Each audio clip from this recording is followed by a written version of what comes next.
ఇంకా high tension కొనసాగుతున్నది. బాన్సువాడ ఘటన పైన ఇప్పుడు ఎంఐఎం చీఫ్ అసదుద్దీన్ ఓవైసీ స్పందించారు. ఆయన ఏమంటున్నారంటే, గత కొన్ని రోజులుగా తెలంగాణలో మతపరమైనటువంటి ఘటనలు ఆందోళన కలిగిస్తున్నాయని అసదుద్దీన్ అంటున్నారు. బాన్సువాడ ఇష్యూపై కామారెడ్డి ఎస్పీతో మాట్లాడానని కూడా అంటున్నారు ఆయన. ఈ ఘటనపై నిష్పక్షపాతంగా విచారణ జరపాలని, కేవలం కొన్ని గంటల్లోనే పెద్ద గుంపు అక్కడికి ఎలా వచ్చింది అని, సో రైట్ వింగ్ మూక నేరం నిరూపించడానికి మా దగ్గర అన్ని రకాలైనటువంటి అవసరమైన వీడియోలు కూడా ఉన్నాయని అసదుద్దీన్ ఓవైసీ అంటున్నారు. మైనార్టీ వర్గానికి చెందిన షాప్స్పై దాడి చేశారు. ఆస్తులు నష్టపోయిన వారికి నష్టపరిహారం కూడా చెల్లించాలని అసదుద్దీన్ ఓవైసీ డిమాండ్ చేస్తూ ఒక ట్వీట్ చేశారు. బాన్సువాడలో రెండు వర్గాల మధ్య గొడవ పరస్పరం రాళ్ళు వరకు దారితీసింది. సో అసలు ఇష్యూ ఏంటి అందరికి తెలిసిందే. మళ్ళీ ఒకసారి మీకు గుర్తు చేసే ప్రయత్నం చేస్తాను. బాన్సువాడలోని ఒక మాట్లో అంతా పనిచేస్తున్నారు, ఎవరి పని వాళ్ళు ఉన్నారు, బిజీగా ఉన్నారు. అక్కడున్న ఒక మహిళ ఒక పాట పెట్టిందంట. ఆ పాట దేవుడికి సంబంధించిందో లేకపోతే హిందువులకు సంబంధించిందో లేకపోతే ముఖ్యంగా ఏదో ఒక దేవుడికి సంబంధించి అయి ఉంటుంది. అక్కడ అదే షాప్లో పనిచేస్తున్న తోటి సహా ఉద్యోగి ఒక మైనార్టీ వర్గానికి సంబంధించిన వ్యక్తి ఆ అమ్మాయి దగ్గరికి వెళ్ళిపోయి దూషించాడంట. ఇలాగా అలా అని దూషించాడంట. ఆ అమ్మాయి ఇదే ఆ వీడియో పైన మీరు చూస్తున్నారు, చూసారా? పోలీసులు ఓ యువకుని ఎక్కించుకొని వెళ్తున్నారు. ఆయనే ఆ మహిళ దగ్గరికి వెళ్ళి దూషించారంట, దూషణలు చేసిందంట. ఈ పాట పెట్టొద్దు అట్లా ఇట్లా అని చెప్పి దూషణలు చేసిందంట. దీంతో ఆ మహిళ ఏం చేసింది, అక్కడికి వెళ్ళిపోయి ఇలా నన్ను ఒక వ్యక్తి దూషించాడు, తన సహోద్యోగి దూషించాడని చెప్పి ఆ మహిళ వాళ్ళ అన్నకు చేసి చెప్పింది. ఇలా ఇన్ఫర్మేషన్ ఇవ్వగా అన్న అక్కడికి చేరుకున్నాడు. ఆ యువకుడికి దేహశుద్ధి చేశారు. సో చుట్టూ వారంతా కూడా మాటలో ఉన్నవారు, బయట వారంతా కూడా ఇలా అంటావా, ఒక అమ్మాయితో ఇలా మాట్లాడతావా అని చెప్పి ఆ అబ్బాయిని కొట్టారు. అక్కడి నుంచి పోలీసులకు అప్పగిస్తే పోలీసు ఆ వ్యక్తిని అరెస్ట్ చేసుకుని వెళ్ళారు. ఇక అక్కడి నుంచి మొదలైంది అసలు ఈ యొక్క గొడవ, హై టెన్షన్. ఆ యువకుడిని వదిలిపెట్టాలని పోలీస్ స్టేషన్ ఎదుట మైనార్టీలు ఆందోళన చేపట్టడం, ఆ ఆందోళన కాస్త మార్టు వరకు రావడం, మార్టుని పూర్తిగా ధ్వంసం చేయడం, ఇదంతా హిందూ సంఘాలు గమనించి హిందూ సంఘాలు అక్కడ చేరుకొని ఇలా ఒక మైనార్టీ వ్యక్తి మా అమ్మాయిని తిట్టడమే కాకుండా ఇలా దూషించడమే కాకుండా మళ్ళీ మాపై దాడి చేస్తారంటూ హిందూ సంఘాలు అక్కడికి చేరుకొని పెద్ద ఆందోళన చేపట్టాయి. వరుసగా ఒకరిపై ఒకరు రాళ్ళు రూపుకున్నారు. కింద మనం వీడియోలో చూస్తున్నాం. సో ఒకసారి వీడియో ప్లే చేయండి పీసీఆర్, నైట్ విజువల్స్.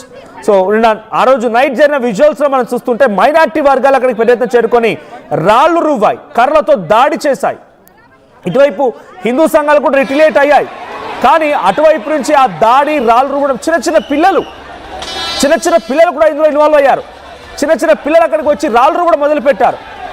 మా దగ్గర ఆధారాలు ఉన్నాయని చెప్పేటువంటి అసదుద్దీన్ ఓవైసీ అటువంటి ఆధారాలు ఆ ట్వీట్ కింద వీడియో పెట్టాల్సింది. బహుశా ఆ ట్వీట్ కింద ఒక పోలీసు ఆయన కూడా దాడి జరిగింది, పోలీసు కానిస్టేబుల్ కూడా దాడి జరిగింది. వాళ్ళపై కూడా రాళ్ళు రువ్వడంతో వాళ్ళు కూడా చాలా తీవ్రంగా గాయపడ్డారు.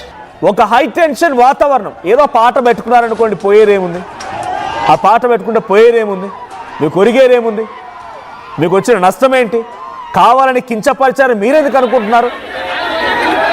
మత సామరస్యంగా అందరం కలిసి ముందుకు వెళ్ళాలని చెప్పే ఆలోచన నిజంగా మీలో ఉంటే ఆ రకమైనటువంటి గొడవలు ఎందుకు వస్తాయి? ఎందుకు ఆ పాట పెట్టినంత మాత్రం నష్టం ఏమొచ్చింది? నిజంగా మిమ్మల్ని టార్గెట్గానే పెట్టారని మీరెందుకు అనుకోవాలి? సరే, నిజంగా జరిగితే ఇలా పెట్టకూడదామని చెప్పాల్సిన తీరుని చెప్తా. ఇప్పుడు లేదంటే యాజమాన్యాన్ని కంప్లైంట్ చేయాలి. నువ్వు ఒక సహ ఉద్యోగిగా కానీ ఉన్నాగేవో కానీ అక్కడటువంటి మాట ఓనర్ కాదు కదా, యాజమాన్యానికి చెప్పాల్సింది. కానీ డైరెక్ట్గా ఆయనే ఆ ఒక మహిళ పైన డైరెక్ట్గా దూషణలకు పాల్పడడం, డైరెక్ట్గా మీరు ఎందుకు ఆ మహిళను తిట్టాల్సి వచ్చింది? మీరెందుకు రియాక్ట్ అయ్యారు? మీరు యాజమాన్యం చెప్పాలి, లేకపోతే ఆ కంప్లైంట్ ఇవ్వాల్సింది. మీకు హెచ్ఆర్ ఉంటారు, లేకపోతే ఆ మాటలో ఓ సిస్టమ్, ఓ పద్ధతి, ఓ పాడనేది ఉంటుంది కదా. డైరెక్ట్గా మీరెళ్ళి చెప్పడం ఏంటి? సో ఏదేమైనా ఈ చిన్న యుద్ధం కాస్త చాలా హైటెన్షన్ వాతావరణం దారితీసింది. సో అక్కడ ఆ యువకుడినే పోలీసు ఇప్పుడు అరెస్ట్ చేసి తరలిస్తుండగా మళ్ళీ ఆ యువకుడిని అక్కడ పోలీసులు కొట్టడం జరిగింది. ఆ తర్వాత ఇది కాస్త ఒక ఉద్రిక్తత పరిస్థితి దారితీసింది. సో ఒక చిన్న పాట విషయం కాస్త ఇంతటి దారుణాన్ని దారితీసింది. సో చిన్న మత ఘర్షణలే, చిన్న విషయాలే పెద్ద ఎత్తున మత ఘర్షణలుగా మారిపోతున్నాయి, ఆందోళన రేకెత్తిస్తూ ఉన్నాయి. సో అసదుద్దీన్ ఓవైసీ ట్వీట్ కూడా చూద్దాం ఒకసారి. అసదుద్దీన్ ఓవైసీ ట్వీట్ చేశారు. ఆ ట్వీట్లో మా దగ్గర ఆధారాలు కూడా ఉన్నాయంటున్నారు ఆయన. సో మా దగ్గర ఆధారాలు కూడా ఉన్నాయంటున్నారు. కానీ ఇక్కడ వీడియోలో చూస్తుంటే మాత్రం పెద్ద ఎత్తున మైనార్టీ వర్గానికి సంబంధించిన వాళ్ళు రాళ్ళు రువ్వుతూ, చిన్న పిల్లలు 10-12 సంవత్సరాల వయసు గల పిల్లలు కూడా రాళ్ళు రువ్వుతూ కర్రలతో దాడి చేస్తూ ఉన్నారు. సో ఇక్కడ అసదుద్దీన్ ట్వీట్ చూస్తున్నాం. The increasing number of communal incidents in Telangana is very concerning. I spoke to SP Kamareddy and demanding that an FIR lodged, a proper investigation conducted in Banswada violence. How is it possible that such a large crowd was mobilized within a few hours. There are enough videos showing that right-wing crowds criminal activities. They specifically targeted small shops and streets vendors belonging to the minority community. One of the accused, who was in police custody at the time, is being beaten up by local Sangh Parivar goons. I am also in touch with Said Khan, AMIM General Secretary, Kamarat District. I have instructed him to provide a detailed report of all the damage suffered as a result of mob violence, especially to Muslim-owned shops. I demand that the state government compensate those whose property were damaged. MIM will also help the victim in every possible way and provide relief to the earliest. So, regarding the demolition of Masjid Maulana Sadasivpet by revenue authorities, I have asked Kausar Mohiuddin, Karwan MLA and Sheikh Gauss District President to speak with local authorities. They are currently in meeting with them. The owner Muhammad Kalim and purchased the land from one Mr. Raju. He was possession of the land for the past 2 years. So ఒక మౌలాన్ మసీద్ని కూల్చివేయడం పైన revenue అధికారులు మసీద్ని కూల్చివేయడం పైన and Banswada ఘటన పైన ఎప్పటికప్పుడు విషయాన్ని తెలుసుకుంటూ ఉన్నాను. అప్పటికప్పుడు ఆ అధికారులని మేము మాట్లాడాను ఫోన్లో.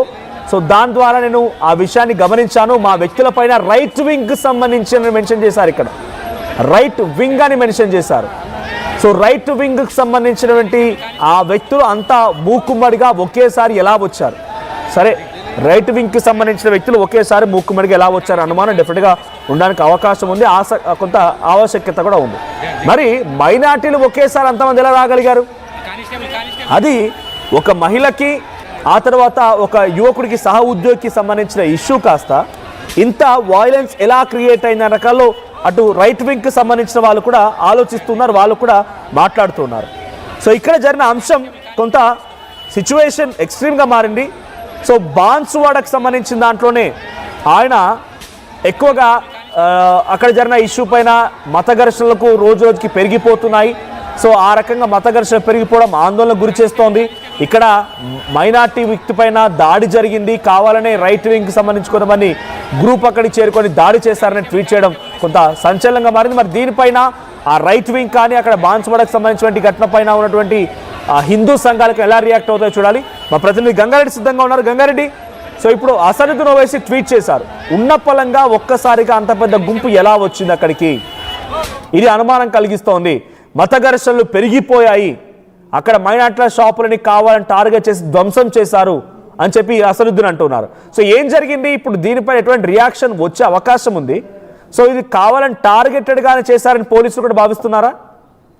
మనోజ్, ఏదైతే బాన్సువాడ ఘటనకు సంబంధించి పూర్తిగా హైటెన్షన్ అయితే కొనసాగుతుంది. బాన్సువాడ ఘటనపై ఎంఐఎం చీఫ్ స్పందించిన తీరు చూస్తే రైట్ వింగ్ అనేది అంశం మతపరమైన ఘర్షణలు ఒక్కసారి